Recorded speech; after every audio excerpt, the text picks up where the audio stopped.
Yes, I think sometimes we have to work harder. Not that we have to work harder, it's just, well, yeah, we have to work harder sometimes. Job Insights is a podcast that is helping you find careers and gainful employment through innovations and opportunities. And I wasn't confident enough to just pack up and move away by myself and take a job in a strange city that I didn't know anything about. And you can find the Job Insights podcast on blindabilities.com, part of the Blind Abilities Network. Decided to seek out adjustment to blindness training. And as part of the Job Insights podcast, we will be bringing you the Job Insights Extras, consisting of interviews, demonstrations, and news surrounding employment, careers, and jobs. I could probably ask a coworker, which is fine, but they all have their own responsibilities. I can call up Aira and say, what's going on with my computer? What's going on? With host Serina Gilbert and myself, Jeff Thompson. And you can contact us by email at jobinsights@blindabilities.com. Leave us some feedback or suggest some topics that we cover on Twitter at JobInsightsVIP. Learn how to sell yourself and sell your abilities.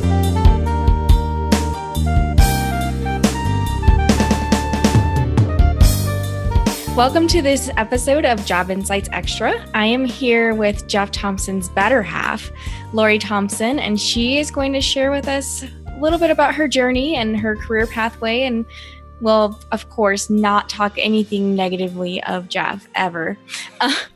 But how are you doing, Lori? I am doing fantastic. Thank you for having me. This is awesome. You're welcome. I'm so glad you're interviewing me instead of Jeff. So Lori, why don't we start off by hearing a little bit about your journey from adjustment to blindness and through to the career that you're into right now? I have RP. Okay. I found out when I was 15 that I have RP. I went through high school just like a normal sighted child. The vision loss didn't really affect me too much during high school. I'm a non-traditional student as far as college. I started college when I was in my 30s after my two children went off to kindergarten. My daughter was probably in the second grade and my son was probably starting kindergarten when I decided to go back to college. And I was looking forward to becoming a secondary education teacher. My major was history. I started off in a junior college, but after I received my associate's degree, I decided to come to Minneapolis and get adjustment to blindness training because I thought that transitioning from a junior college to a university, I might need a little bit more. I needed more skills because big difference between a junior college and a university as far as taking notes, talking with the teachers, the different accessibility and accommodations I would need would be a little bit different. And I didn't use JAWS when I was at the junior college, and I that was a struggle for me. So I thought that I would get some adjustment to blindness before I went off to the university. Yeah, I can totally relate to your story. I was diagnosed with RP when I was 13, I believe, I figured out. I went through high school trying to make sure nobody knew I had a vision impairment and trying to fit in. And no, I don't need large print. And no, I don't want to go to this IEP meeting. I would just sat there like, whatever, guys, whatever you want to write, And then in college is when I'm like, maybe taking forever to read this chapter isn't the best idea anymore. And that's where I started using my accommodations. And funny how things get done a lot faster when you're not squinting at the text, Absolutely. Well, and with me, finding out that I have RP at 15, I grew up in a very small town. I mean, I had 32 people in my graduating class in high school. The guidance counselor, they didn't have a clue on what my future would hold for me. They didn't have any insight on, hey, you might need to learn Braille. Hey, you might, I don't even know if JAWS was a thing back in the 80s. You know what I mean? They didn't recommend anything about mobility, nothing. There was no recommendations. Eye doctors were telling my mom, well, she would be able to get Social Security. There was no information. There was no help. No, hey, there's Blind Bureau services, because I grew up in Illinois. So, there was no recommendation to seek out help from the Blind Bureau services. Nothing at all. It's really discouraging, though, for somebody to say, yeah, your daughter can get Social Security. I mean, I'm not sure in your state, but in my state, Social Security is about $750 a month. Yeah, and back then it was less than that. Yeah, you can't live on that. Like, that's so discouraging. Yeah. Yes. So, I finished high school. I decided to attend a trade school in Kissimmee, Florida. It was Southeastern Academy. It was for travel and tourism because that's what I wanted to do. But during the time that I went through the trade school I was seeing some changes in my vision, and I wasn't confident enough to just pack up and move away by myself and take a job in a strange city that I didn't know anything about. So I just remained in Illinois and got married and had kids. And like I said, once my kids were of the age of going to school, that's when I sought out more education for myself. That was really good for me. It was a good time for me to go out and do that because, your kids go to school. You don't need to be at home all the time. Going out to the college and meeting new people, that helped with my confidence, meeting new people, being independent with schoolwork. And then I eventually got divorced and, like I said, decided to go to Minneapolis to Blind Incorporated to seek out adjustment to blindness training. So that was a whole nother chapter because then I was requesting assistance through the Blind Bureau Services in Illinois to allow me to go to Minneapolis to attend the blindness adjustment training. And they didn't want me to go out of state to do that. They wanted me to attend the Adjustment to Blindness Training Center in Chicago. So, I went up and toured it because, you have to play the game.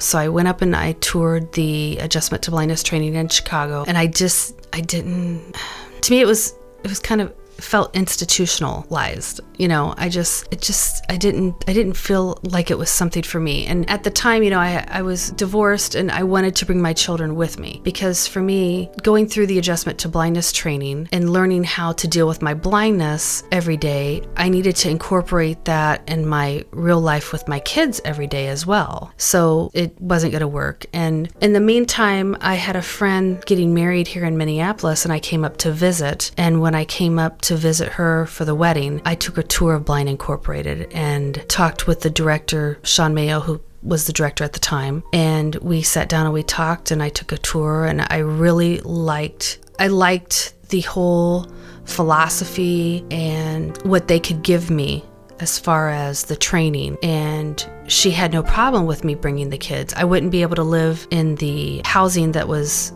there for the students. I had to seek out my own apartment and stuff. But I that was fine. It was a challenge. I mean, I had to do my homework. I had to find a school. I had to find an apartment. I had to find a city to live in. I had to figure out how to get to and from. But that's what I needed. I needed that test. I needed that challenge. I needed that challenge. It was a time in my life where it was do or die in a sense for me because of the changes that was going on with my vision. I knew if I couldn't do this, I would be stuck in West Central Illinois, living on Social Security, raising 2 kids. That's, you know what I mean? Yeah. I mean, that's how I looked at it. I'm like, I got to do this. Not just for me, but for my kids. Yeah. Keep going. Okay. So I came here in December of, it was right after I finished my associate's degree in December of 2006. Within a couple weeks, after Christmas, it was December 30th. My dad came and we packed up my house, my kids, and we moved to Minnesota. And I started Blind Incorporated, gosh, it seems like it was like January 8th or something. Yeah, I went through the training, completed the training within 6 months. Which is really fast for that type of a program. So that's awesome. Yeah, I put the sleep shades on and it just took away the white noise. And I've never felt so comfortable. You know what I mean? I don't know. Timing is everything. For me, that was just the right time and everything for me. And newly divorced, raising 2 kids. Like I said, it just felt right. And I knew that it was going to be good for me. It was going to be good for my kids. And, I had my whole future ahead of me at that point. So I completed that program in June of 2007. I went back to Illinois and then Sean Mayo offered me a position at Blind Incorporated. And I'm like, wow, this is great. So I came back to Minnesota and I taught life skills. I assisted with the home management instructor. I coordinated some senior programs. I just did all kinds of different things. With all those positions, I was helping people with their Braille. I was helping people with computer skills. I was helping seniors with mobility. So I was with Blind Incorporated for 5 years, and it was a great experience for me. And getting involved in the workforce and having the Blind Incorporated there for me to help me gain my experience and my confidence. And then I got to a point where the whole blindness thing was kind of consuming me. And I didn't want that to be, I know I sound like a blind snob, but I didn't want the blindness to be everything that I am, because that's not, my blindness is just a small characteristic. Well, yeah, it's kind of like the person first language. Like, I am an individual that happens to be blind, but that's not how I identify myself. Right. Yes. So I called up State Services for the Blind here in Minnesota, and I told them, hey, I am currently working. However, I would like to gain some more skills and seek out new employment. And they were great. I was able to have a technology evaluation because, I use JAWS, but I didn't have the most updated JAWS. I didn't have the most updated Windows. I didn't have, I needed to brush up. I wanted to learn more about Excel. I wanted to learn more about OpenBook. And talking about OpenBook and some of these things, how ancient is that now? So and that was old. only like 6 years ago. Really wasn't that long ago. Because I remember I had OpenBook when I first started my job with the Voc Rehab in 2010. Mm-hmm. And it was still updating at the time. So it wasn't that, but it's so outdated now. I know. Isn't it crazy? I had a itinerant technology teacher that I would go visit once or twice a week, and we would work on different technology skills. I wouldn't even order anything online. I was just petrified. Like, oh my God, what if I spend like $500 by accident? Yeah. You know what I mean? I'm like, so we worked on that. I had a State Services for the Blind has people that will help you find employment, and I utilized them. We would do mock interviews, look at my resume and tweak it. I was bound and determined to get a job with the state of Minnesota. That's what I wanted. I wanted to work with the state of Minnesota. I really wanted to work with State Services for the Blind. And I know that sounds kind of crazy because I wanted to get out of the blindness, but I wanted to get into the blindness field there because I guess that was kind of like a crutch. I mean, I knew blindness. I wanted to be out of that blindness scene, but I wanted to get into this blindness scene. You know what I mean? I just applied for everything. I mean, I had multiple interviews, wasn't getting anywhere. After being with State Services for the Blind for a year, I was talking to my counselor about, getting an outside vendor to help me with a job. So they had at the time, I don't know if they still do, but they had vendors outside of State Services for the Blind that would help people find work. It took some time, but I finally picked a person that I thought would be helpful to me, talked to him on the phone a few times, and, kind of got a feel for him, when he could meet, where we could meet, and then what he could help me with, and me telling him what my aspirations were on what kind of job I was looking for. And I started seeing this guy, I think it was April of 2012, and it was a couple months that we worked together. He was great. He was really great.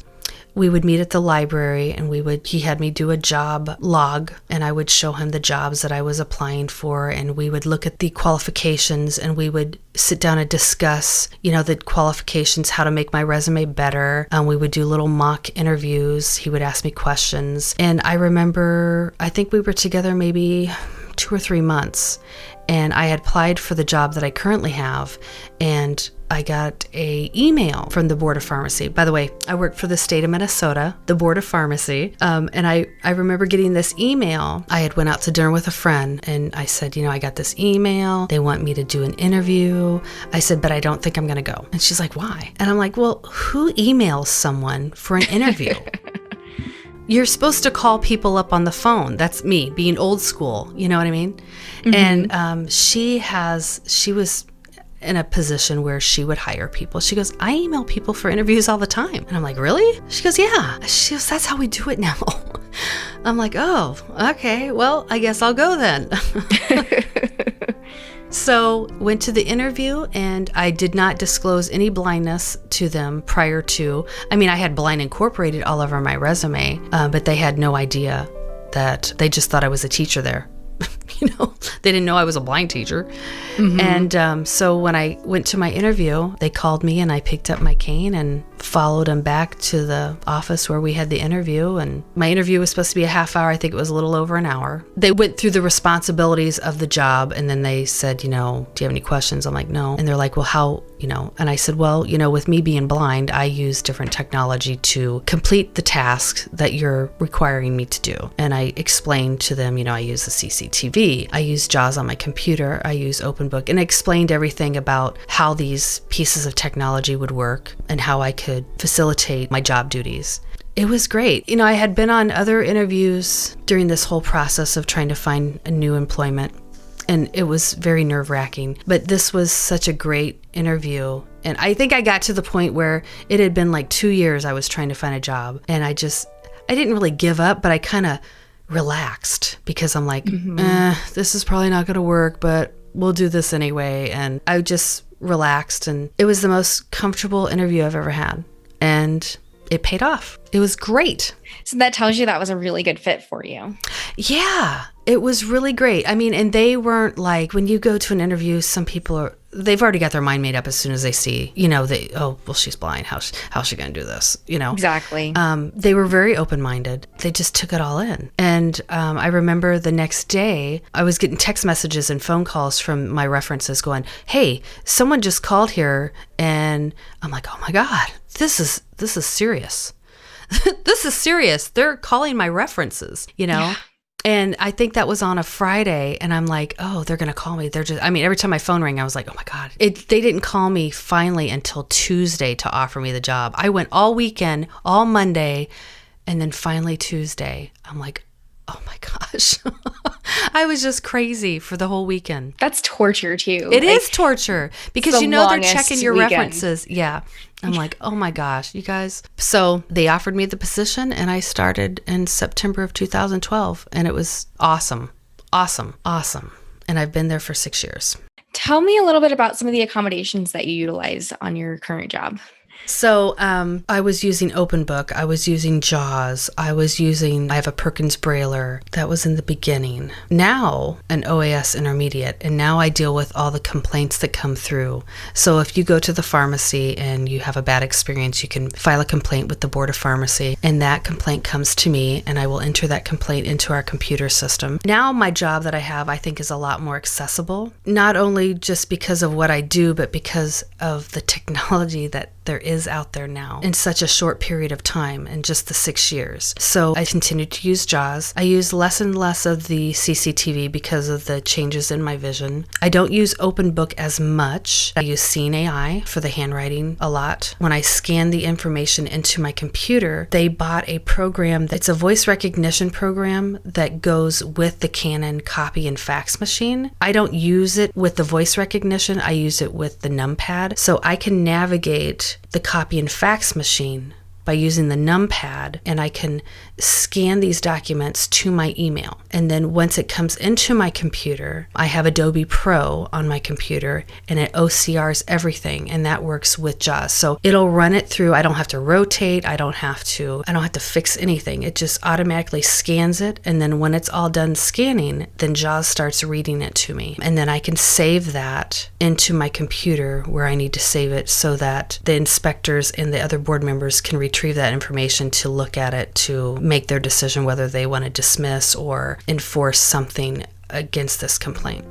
Another thing that I use, I do have Aira. I'm very fortunate that the agency that I work for has been completely accommodating to anything that I ask for. I mean, within reason. And how that works is, so a lot of times I have to, if a new facility is being licensed here in Minnesota, but they're from, say, Colorado, once the file is made, it comes to my desk and I have to verify their home state license. A lot of times I need to retrieve, the name of the facility, the state that they're in, their home state license. So I will call up Aira and I will flip through the file until I find the license, and they'll take a picture so that they can read that information to me. And then I go to the Colorado Board of Pharmacy's website and I will look up either the name or the license number, and I will retrieve a verification that they're active, or that they have an active license in their home state that's in good standing. I do come across some websites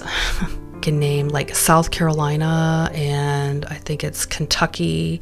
They have the CAPTCHA, and I hate that. Oh, they're the worst. So I'll call up Aira and say, okay, I need you guys to help me. And instead of trying to do the audio CAPTCHA, where they'll read the CAPTCHA to me, which is from the useless. website, absolutely useless, because it's 15 different voices, and it's like, what did they just say? So and then you're like, did it start over, or am I still typing the whole thing again? Yes. And the one that I really hate is when they have the pictures. Mm-hmm. I hate Click with the it. pictures that have 6 cars in it, and you're like, yeah. I know. I'm like, really? So Aira has been very helpful with that. They're really helpful with that. And if I have issues with my computer, and, I could probably ask a coworker, which is fine, but they all have their own responsibilities. I can call up Aira and say, what's going on with my computer? What's going on? Because that there's like a box on your screen, but you don't know what it says. Yep. That's happened to me several times. Mm-hmm. And it's like, and you can't close anything. You can't shut down anything. It's like, oh my gosh. So Aira's really good for that. It's a great way to increase your independence at work, for sure. Oh, for sure. Yes. And like I said, I've been very grateful. I fill out a reasonable accommodation form. All I have to do is put my name on it, what I'm wanting, why I want it, and I submit it to the HR people. And then, they've always come back and said, yeah, sure. You are so, so lucky to have that support. I am so lucky. And like I said, getting this job, honestly, when I got the email for the interview for the Board of Pharmacy, I'm like, I don't even remember applying for this. You know what I mean? I was just applying for everything. Yeah. And so, it's just, like I said, timing's everything. Timing is everything. I'm very, very grateful. And I haven't had any issues. I think in the beginning, they were kind of like, everybody was sitting back eating their popcorn, watching me doing my job, thinking, how is she going to do this? Mm-hmm. But here I am, 6 years later, and I've moved up 2 job positions. I had to apply for the current position that I am in, and I had to interview for it as well. But here I am, and I'm thankful every day. I just had my yearly job review, and she's a fairly new office manager, and she goes, I'm asking everybody, what do you like about your job? What brings you to work every day? And I'm like, I'm a person that I can't say I can't go out and find another job easily, but I can't. Yeah, once you find that setting where you have all you need, you're making a good enough income, where you feel like you're self-sufficient and those sorts of things, you're almost like, yeah, it'd be nice to investigate some other things, but what if I get in a situation that's not as accommodating as this one? Exactly. I'm grateful every day to come to work. I said, I'm in a position where I can't, I could apply for 100 different jobs. I said, but as soon as I walk in the door, people, they don't see me for me. They see the cane or they see the dog. Mm-hmm. They already make up their mind. I said, unfortunately, that's how society is. I said, so I come to work every day, and it's a struggle sometimes getting up in the morning, but once I'm at work, I love what I do, and I love the people I work with. It's just, I got a good gig. Yeah. We license all the pharmacies, wholesalers, manufacturers, and medical gas distributors that do business in the state of Minnesota. But we also license the pharmacists, interns, and technicians. So I tell people, anyone who does drugs legally in Minnesota, we license them. Nice. Yeah. So, Lori, I understand you are a fellow guide dog user. Tell me a little bit about how that is in your office environment. When I started working there, I was using a cane, and then I incorporated a guide dog a couple years into, being there. I didn't even think twice about how's this going to affect anybody in the office? What are they going to think? They all have taken my guide dog in, and they love him. They abide by the rules that I set forth. Don't feed my dog. They've all been great. They've all been great with Logan, and they understand I need to take him out at certain times, and, I need to give him water and let him run around a little bit just to, it's important. I mean, he doesn't run around the office, but, I don't have his harness on all day. I'm sure you don't have your Weston probably doesn't have his harness on all day either. Oh gosh, my Weston sleeps all day, Lori. Yes, so does Logan. That's why they gave him because they kind of did the evaluation and learned. I'm in an office 8 hours a day. Mm-hmm. Yep. At the time, the caseload that I had, I didn't have to go out into the community a whole lot, so I was pretty planted. I'm like, he's gonna get up and take me down the hallway to the bathroom and downstairs and back. Yeah, right. And like, oh yeah, he's so mellow. He's happy. He just sleeps on his little bed. It's funny because there's times where I don't use him to go to the bathroom. I'll leave him in the office and I use my cane.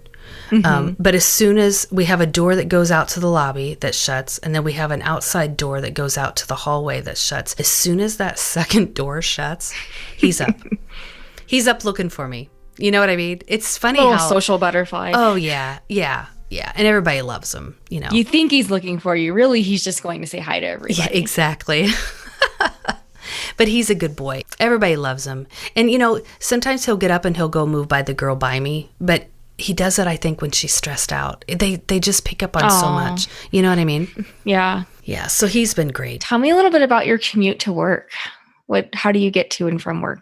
I'm very grateful and very thankful that I have a bus line right out front of my house. So I cross over like 4 lanes of traffic, or sometimes safely, of course. Yeah, safely, yes. Sometimes I'll walk a couple blocks up and I'll cross at the light. And when I cross here at the house, the 4 lanes, I'm not working Logan across the street because there's no light. There's a median so we can go halfway. So I walk halfway across and then I walk the rest of the way halfway across. In the summertime, when there's no snow, I can go up 2 blocks and cross at the light and work him across there. Mm-hmm. But, once we get snow, they don't clean off the sidewalks, so it's really hard for me to walk up that way, so I usually just cross here. So I have a bus. I get on the bus about 5 till 6 in the morning. It's an express bus, and then I'm usually downtown within 15 minutes or so. I'm usually downtown by 6:15. If the bus is really, really good, I can walk right from the bus onto the platform, onto the train. So I take a train over to where I work, and that's another 15 minutes. So in the morning, I can be at work within a half hour. Mm-hmm. It's not bad. Yeah, not bad at all. The platform that drops me off at work is like right across the street from my building. So it's not a bad commute at all. Coming home, I usually leave around 3:30 and catch the train, get back downtown. My bus only runs like every half hour during rush hour in the afternoon. And I usually just miss it by 5-10 minutes. So I'm usually waiting downtown about 20 minutes to catch the bus to come back home. And then it drops me right in front of the house, pretty much. So Very it's cool. pretty sweet. Yep. It's tough in the wintertime when it's minus 35 degrees. And, I'm waiting downtown for 20 minutes outside. Oh, gosh, that's torture. It is torture. But, we do it. Logan gets his coat on and his boots. And, we just hang out until the bus gets there. And hopefully it's on time. Do you use the little, it's funny, they're called little hotties, the little warmers that you can put in your gloves and stuff? You just open them up and they get warm, stay warm for like 8 hours. Yeah. I mean, I usually put those on my toes. In my boots, I'm usually got my hands in my pockets with my gloves on. It's usually my ears and my head that I keep wrapped up really well. I've even gotten to where with Logan, I bought some like 4T little kid socks. I put them on. How cute. And then I put gosh. his boots on, Yeah, because it's just so cold. And he's sitting on concrete. Yeah. Then we've got to deal with the snow. They'll keep the streets plowed and they'll keep the sidewalks plowed. However, the edge of the curb where you have to cross to get onto the bus, that's where it's always, where there's snow like drift. 2 feet piled up. Yeah. Mm-hmm. Yeah. And ice. And they use salt here, so I that's hurting his paws. Yeah. Yep. I usually put the boots on. If it's going to be 10 below, his boots are on. If it's above that and not windy, I use Mr. Secret as well. So you use what? Mr. Secret. What's that? It's they use it on the sled dogs up north on their paws to keep them soft. Is it like the cream? Yeah, it's like a cream. Okay. Yep, and I rub that on his paws at night, and so he's not, and he doesn't lick it off or anything. And I use that, kind of repels the salt and keeps the pads soft and they don't crack. And I haven't had any trouble with his paws. So yeah, I get whiny when it's like 7 degrees here. oh. Like, it's so cold. I get whiny when it's minus 27 here. It's all perspective. It's all about perspective. Yeah. You know, the cold probably isn't as bad as it just being dark all the time. You know, God, I hate I mean, that, I yeah. come home from work and it's dark. I go to work, it's dark. I have no energy to do anything. And that's horrible. I try to get to the gym more in the winter. I broke down and got a trainer. So I have certain nights of the week where I have appointments to work with the trainer. Because then if I have an appointment, I'm going to go. You know what I mean? Keeps you accountable. Yeah. So I try to do that just so I'm not like, okay, it's 5 o'clock, I'm going to bed. You know? Exactly. Well, before we wrap up on the official part of the podcast, yeah, there you go. What's one piece of advice that you would have for a job seeker that is kind of going through the process that you went through back in, I think you said 2006, where you keep hearing no and you're just discouraged? Like, what's some advice that you would have for somebody that's in that situation right now? I would say get as much knowledge about different pieces of technology that you can. I mean, technology is advancing every day. Listen to your podcasts, as many podcasts as you can. I mean, I know Blinding Abilities is a great podcast to get information and to learn about things. I mean, I've learned so much just from Jeff doing the podcasts. Get as much information about different pieces of technology and don't be afraid to learn different ways of doing things. You've got your JAWS, you've got your NVD. I don't even know how to say NVD. NVDA. NVDA. I was going to say Window-Eyes, but I don't even know if Window-Eyes is around anymore. No, it's bye-bye. Yeah. Narrator. Learn as much as you can about different tools. Have plenty of tools in your toolbox. Don't be afraid to apply for jobs. Learn how to sell yourself and sell your abilities. If they say, well, you know, you have to be able to use Microsoft Word. I use Microsoft Word. I create correspondence with Microsoft Word by having the ability to use JAWS and using the hotkeys to manipulate and create documents in Word. You've got to sell yourself. You've got to be able to explain how you're going to do it. As a blind person, you have to take the extra step and not just say, yeah, I know how to use Word. How do you use Word? Because those doubts are always there. Yes. How are you going to be able to explain to someone that has no idea about blindness how you're going to do something? So you've got to be able to explain it, give examples. And like I said, if your JAWS quits one day, you better turn on narrator because you've got something that's timely that needs to be done right now. You got to be able to be creative, utilize all the tools that you have to complete the tasks that you're supposed to be completing. Get adjustment to blindness training if you haven't. You know, it's not about the skills that you learn. It's also about the camaraderie of being around other blind people. Does that make sense? It does, because I feel like sometimes it's a good thing, sometimes it's not a good thing. Just to be honest, because sometimes negative people can bring you down. Yes. But then when you're around other people who are working towards goals and trying to achieve that success, that's motivating. And then cheering on your friends and seeing their successes, I think that helps a lot. Yes. Have that support system. Absolutely. Plus, you learn from other people on how they do things. There's more than one way to do things. You can't put all blind people in one big box and say, okay, you're going to use JAWS. That doesn't work. Some people don't, not that they don't want to use JAWS. Some people, maybe they're doing a different type of something on the computer and they need a different screen reader. You know what I mean? Every screen reader has its own purpose for what they're aimed to do. But being around other blind people, I think that helps you come to grips with it, realize that we are still people. We're not less of a human because we're blind. That's one thing I hope that people understand too. Don't ever let anyone make you feel that you're less than what you are. Exactly. That is very important. You go home every night to your house. You cook in your house. You clean in your house. You take care of your kids in your house. You take care of your guide dog in your house. You are doing this, all of this. You're no less of a person than anybody else. Yes, I think sometimes we have to work harder. Not that we have to work harder. It's just, well, yeah, we have to work harder, I think sometimes. Well, and it's differently. Because sometimes it's to your advantage that because like, for example, I'm the one that my department comes to when they need something proofread. Because I will hear every single typo. Absolutely. Absolutely. There's things that I hear on the computer that my coworkers don't hear. Mm-hmm. And they're like, well, how do you know that? I'm like, well, because Jaws just said it. Exactly. And that's one of the things that I said in my most recent interview for the position that I have. He says, what are some of your strengths? And I said, I'm hearing everything. People, I think, can overview things or look past things or miss things by seeing. I said, I'm hearing everything. And I said, I think I'm at an advantage when it comes to some things because I'm listening. Not that my hearing's any better than anybody else. I mean, I don't believe in that. I think you tune yourself in with the senses that you have. And sometimes, I think I'm better at some things than other people when it comes to if it's a sight to hearing. Does that make sense? I totally agree. It's getting way too deep in here. You know what, though? Jeff will be impressed and he'll be like, see, knew what I was talking about. And then he'll win. Darn it, Lori. There you go. But no, you've got to learn how to sell yourself.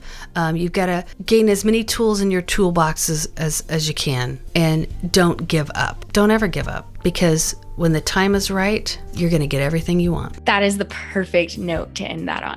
There you go. That's awesome, Lori. Thanks. I've been chatting with Lori Thompson, again, as we refer to her as Jeff Thompson's much better half, and she has been giving us tons of great advice regarding job searching and the journey that she has taken. And I wanted to take a moment to thank you for sitting down with me and having this super honest conversation. And I hope that you have a wonderful night, Lori. Thank you, Serina. It has been my pleasure, and it's been great getting to know you better. And, thank you for putting up with my husband. No, I don't even have a response to that. Good luck. Yeah. Thanks so much, Lori. Bye-bye. And we'll see you next time, Serina, on Job Insights. And you can follow Job Insights on Twitter at Job Insights VIP. Send us an email, jobinsights@blindabilities.com. We're part of the Blind Abilities Network, and you can find us on the web at www.blindabilities.com. And thank you, Chichow, for the beautiful music. And you can follow Chichow on Twitter at El Chichow. And as always, we want to thank you for listening. We hope you enjoyed. And until next time, bye-bye.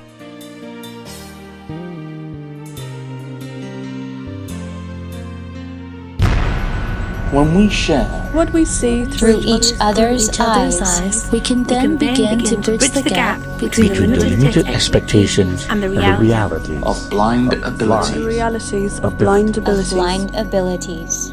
For more podcasts with a blindness perspective, check us out on the web at www.blindabilities.com, on Twitter at blindabilities. Download our app from the App Store, blindabilities, that's 2 words, or send us an email at info@blindabilities.com. Thanks for listening.